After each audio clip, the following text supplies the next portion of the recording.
ब्रह्मा जी बोले, हे नारद, अब तक मैंने देवताओं और दानवों की सेनाओं के भयंकर युद्ध का वर्णन किया। अब आप सेनापति कार्तिकेय और तारकासुर के बीच हुए युद्ध का प्रसंग सुनिए। उस घोर विनाशकारी संग्राम में तारकासुर ने अपनी परम शक्ति से इंद्र पर प्रहार किया, जिससे वे घायल होकर तुरंत अपने हाथी से नीचे गिर पड़े और मूर्छित हो गए। वज्रधारी इंद्र को उस समय अत्यधिक पीड़ा हुई। उसी प्रकार रणकुशल बलवान असुरों ने सभी लोकपालों को भी परास्त कर दिया। युद्ध करते करते अन्य देवगण भी दैत्यों से पराजित हो गए और उनके अपार तेज को न सह पाने के कारण चारों ओर भागने लगे। विजय प्राप्त कर चुके असुर जोर जोर से गर्जना और सिंहनाद करने लगे।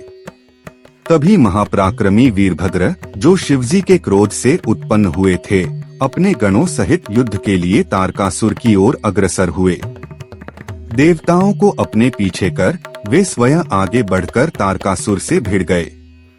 तब प्रमथगण और दैत्य दोनों ही रणभूमि में उत्साह पूर्वक एक दूसरे पर आक्रमण करने लगे।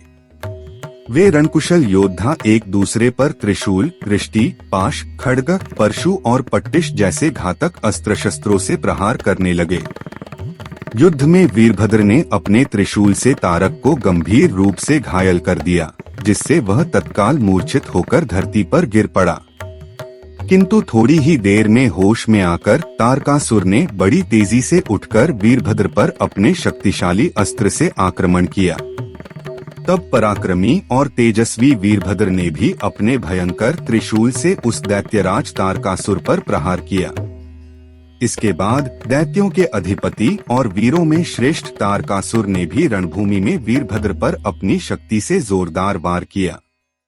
इस प्रकार दोनों ही योद्धा युद्धकला में निपुण होकर अनेक प्रकार के अस्त्र शस्त्रों से एक दूसरे पर प्रहार करने लगे।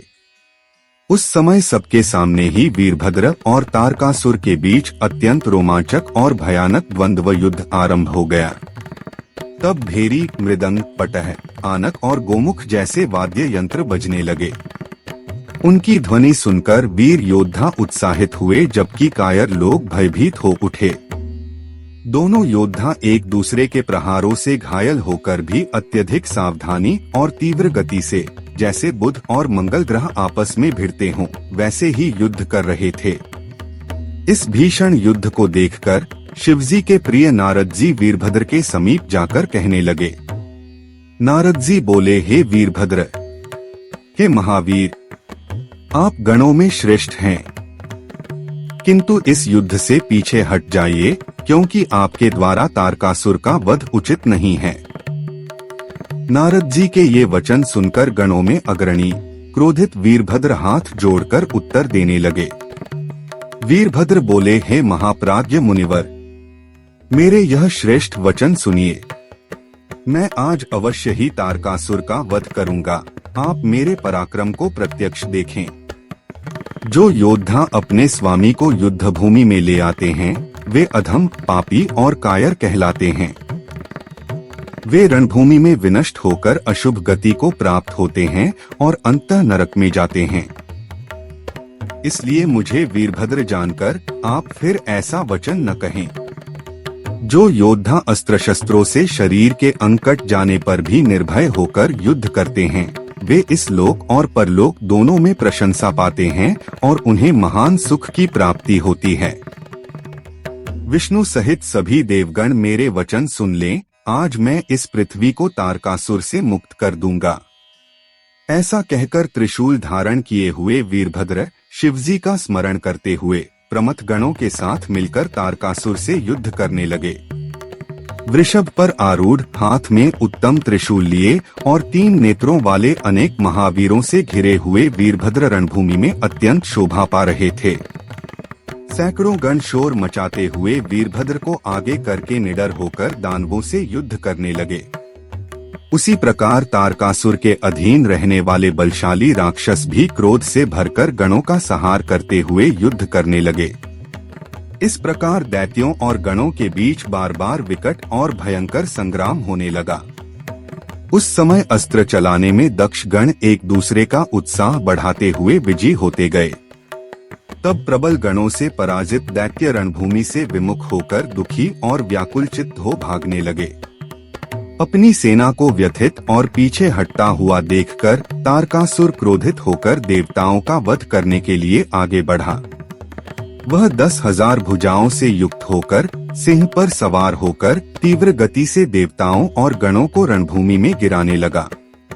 तब गणों के प्रधान महाबली वीरभद्र ने उसकी इस हिंसा को देखकर उसके वध के लिए अत्यधिक क्रोध किया। उन्होंने शिवजी के चरण कमलों का स्मरण कर अपने श्रेष्ठ त्रिशूल को उठाया, जिसकी तेजस्विता से सभी दिशाएं और आकाश दहक उठे। तभी अवसर देखकर लीला करने वाले स्वामी कार्तिकेय ने उन्हें तथा वीरबाहु आदि गणों को युद्धभूमि से अलग कर दिया। कार्तिकेय की आज्ञा से वीरभद्र युद्ध से विरत हो गए। यह देखकर असुरनायक तारकासुर अत्यंत क्रोधित हो उठा। फिर अनेक अस्त्रों का प्रयोग करने में दक्ष और युद्ध कुशल तारकासुर ने शीघ्र ही देवताओं को पीड़ा पहुंचाते हुए उन पर बाणों की वर्षा आरंभ कर दी। इस प्रकार असुरों का पालन करने वाला और बलवानों में श्रेष्ठ तारकासुर अपने महान युद्ध कौशल से देवताओं के लिए अजय हो गया। देवताओं को पीड़ित और भयभीत देखकर भगवान विष्णु क्रोध से भरकर युद्ध के लिए तुरंत तैयार हो गए। भगवान विष्णु सुदर्शन चक्र, शार्ंगधनुष और अनेक दिव्य अस्त्रों को धारण कर महादैत्य तारकासुर के सामने रणभूमि में जा पहुँचे। फिर सबके देखते देखते तारकासुर और भगवान विष्णु के बीच अत्यंत भयानक, रोमांचकारी और घोर युद्ध प्रारंभ हुआ। विष्णु ने प्रचंड वेग से गदा उठाकर तारकासुर पर प्रहार किया, किंतु महाबली तारकासुर ने अपने त्रिशिक अस्त्र से उस गदा के 2 टुकड़े कर डाले। तब देवताओं को अभय देने वाले भगवान विष्णु अति क्रोधित हो उठे और अपने शार्ंगधनुष से निकले तीव्र बाणों की वर्षा उस असुरराज पर करने लगे। परंतु युद्ध कुशल तारकासुर ने अपने तीक्ष्ण बाणों से विष्णु के सभी बाणों को तुरंत काट डाला। इसके बाद उसने अपनी शक्ति से विष्णु पर प्रहार किया, जिससे वे मूर्छित होकर भूमि पर गिर पड़े। क्षण भर बाद होश में आकर विष्णु पुनः उठ खड़े हुए और उन्होंने अग्नि के समान प्रज्वलित होते हुए सुदर्शन चक्र को धारण किया। उन्होंने क्रोध से प्रचंड सिंहनाद किया। विष्णु ने सुदर्शन चक्र से दैत्यराज तारकासुर पर आक्रमण किया। उस तीव्र प्रहार से घायल होकर तारकासुर भूमि पर गिर पड़ा। बलशाली दैत्यराज तारकासुर फिर से उठ खड़ा हुआ और उसने अपनी महान शक्ति से सुदर्शन चक्र को काट डाला। उसी शक्ति से उसने देवताओं के प्रिय अच्युत विष्णु पर प्रहार किया।